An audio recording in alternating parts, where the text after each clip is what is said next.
for a hotel to be built on the site that's doubling FAR? Most of the time when I hear Okay, I can't talk about specifics of the project. Okay. I'm here to discuss the process, but I will say that I'm gonna take your question and make it a bit more general, if that's okay. Okay. And say that, and kind of go back and say, the only way that it can happen is if the zoning commission decides that it's generally not inconsistent with the comprehensive plan. If the zoning commission decides that the planning policy isn't there in the comprehensive plan, then the zoning commission will not consider I it. understand, but PUD, the definition, and even in the overlay district, calls for like 60-foot max with an FAR of like 3.0. Again, you're getting into specifics of a specific project, and that's not the forum here tonight.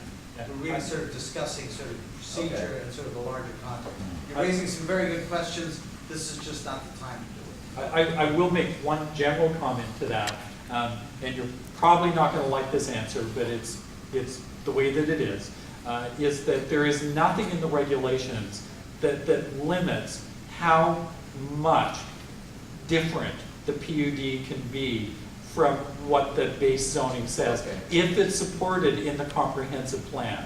And we've had cases of PUDs going from an existing zoning of low-density residential right up to a high-density mixed-use project if the language and the policy exists in the zoning commission's mind in the comprehensive plan.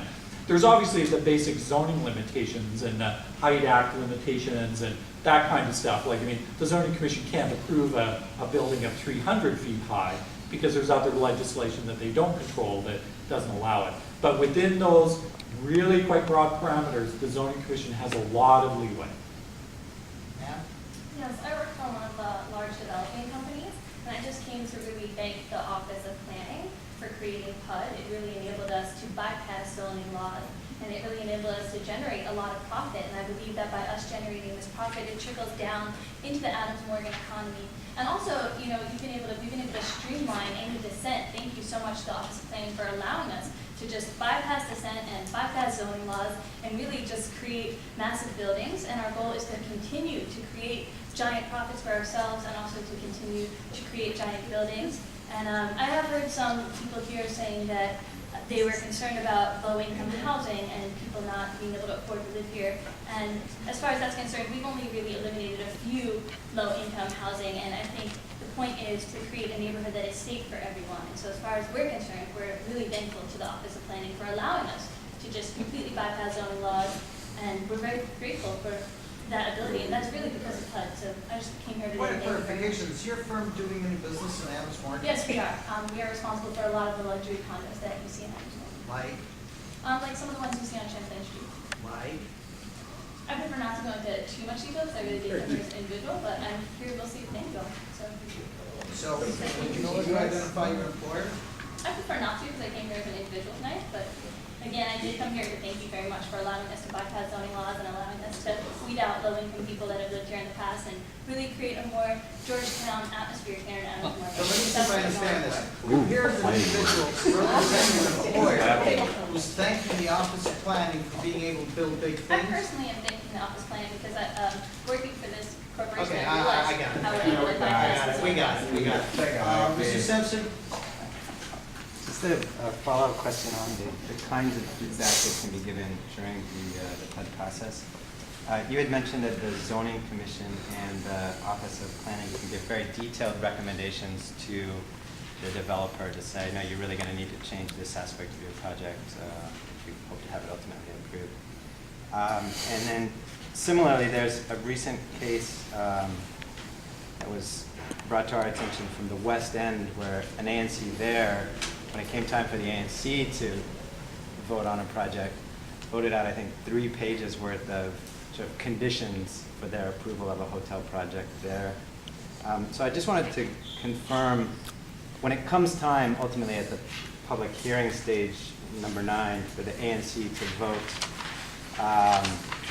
with respect to the project, I just wanted to confirm that they don't have to take just an up or down vote. They could vote their own sort of recommendations and conditions to their thoughts and get as detailed as they want. Is that fair to say? Absolutely. Yeah, that's totally fair. They don't actually vote as part of point 9. They vote as part of numbers 10 and 11. But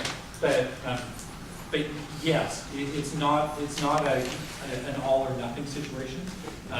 They can take the comments from the ANC or planning or GDOT, and they can incorporate that into the requirement of the application. In theory, well, no, sorry. Just to clarify, when the ANC itself Right.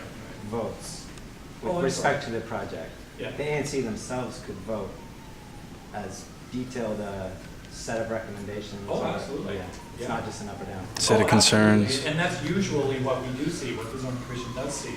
It's either a recommendation of approval subject to the applicant doing a whole bunch of stuff, or denial unless the applicant, yeah, that's obviously possible. Mr. Otten? Thank you. I just wanted to, Adam, you mind holding this? Thank you, man.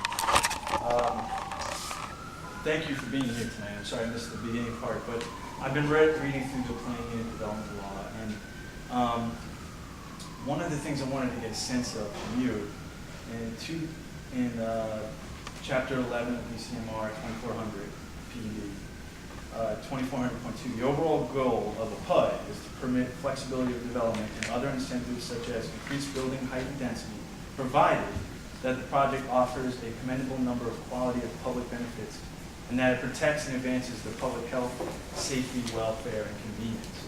Right. One of the things this ANC has done is written a resolution to the Office of Planning to get a sense of how a project that's going through a PUD might affect negatively, because we're talking about protecting, some of the public health, safety issues, welfare, and convenience of the area. We got a note back from the Office of Planning saying, sorry, we really can't help you get through some of those points. Can't do the analysis. And who is doing the analysis then? I mean, beforehand, is the Office of Planning including in their report this is the second point in the PUD, law.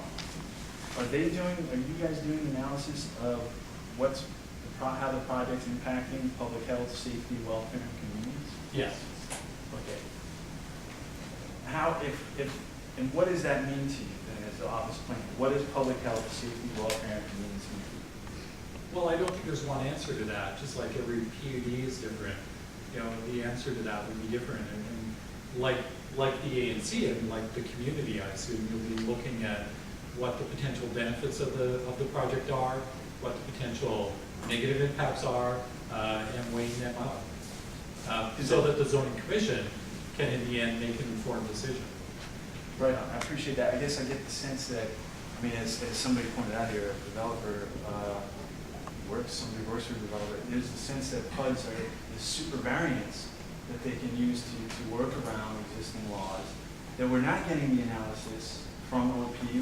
Got the letter back saying they're not going to do the analysis, how rents might go up, how it might affect property taxes and things like this. I am concerned about a developer using this process to get around existing zoning code, to build something where they're going to maximize their profit. Hey, Chris, one more thing. Mom and pop shops in the area. Mom and pop shops are what make this area what it is. If a Chipotle comes every other block and Best Buy and whatever else comes in here, it loses its spirit, and that's something that this area has, and that's what attracts other places to come here. There's many parts of the city that support big business, big things there, but I don't think this is the area. What did you say? Well, my concern is the information. We're to date, this ANC has not. They've tried to get information, both from the applicant. I'm not going to get into a specific project here, but from applicants and from city agencies to see how it will affect, the residents. And we can't get it. And so, but I'm hearing you guys do this. So there's a mixed message here. Either Office of Planning does it or they don't. Well, I don't know the letter you're talking about, so I don't know what questions it asked. It may be, I just don't know, because it may be questions that couldn't be answered yet, it may be questions that couldn't be answered. I just don't know. That's a good point. I want to circle back to that in a second myself, though. Go ahead, sir. I just, on the same question, along the same line, through this whole process, from the application to the reports, whether it's the commission or the planning office, is that information public and made available to regular people or the community? Can we have